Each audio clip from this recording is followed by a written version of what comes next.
Hello, I'm Susannah Streeter in the business news. The UK's energy system needs major reform, with the national grid replaced by a US-style independent operator. That's according to the Commons Energy and Climate Change Committee. National Grid, which owns and operates the UK's gas and electricity networks, faces conflicts of interest and should be broken up, the report said. Cosmetics firm Revlon has agreed to buy Elizabeth Arden in a £609 million deal that says will help expand its global footprint. Revlon said it would pay just over £9 per share for the luxury skincare company. It expects the combined firm to have sales of around £2 billion. And Tesco has sold its garden centre chain Dobbies for £217 million as the retailer continues with its strategy of focusing on its supermarket business. The sale comes a week after Tesco announced the sale of UK restaurant chain Giraffe. The gap between the rich and poor in the United States is getting wider despite its recovery from the global recession. That's according to a report from the Organisation for Economic Cooperation and Development. US economic output has jumped 10% past its pre-crisis peak in 2008, outstripping other major economies such as the Eurozone.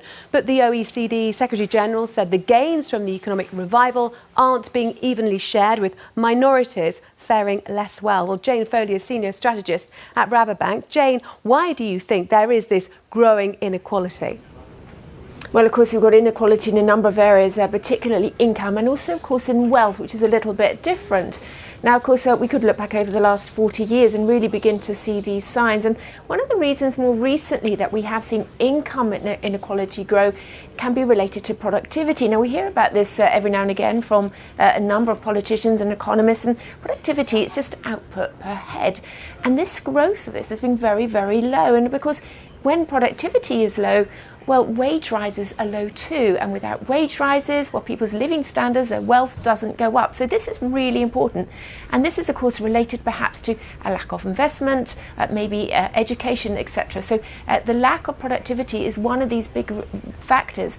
But the conditions that we're now seeing in the US, we have, for instance, around about the 0.01% of society, of the richest, holding about 10% of all the wealth. So these data really are becoming very shocking, and perhaps they explain why many people, many voters, are becoming very tired with the establishment politicians and moving to the left, moving to the right. We've seen this in Europe, we see this, of course, in the US. And looking at companies in particular, rather than just individuals, wealthy individuals, a lot of corporates are sitting on big reserves of cash, aren't they? If they invested more into their workforce, do you think that productivity would go up?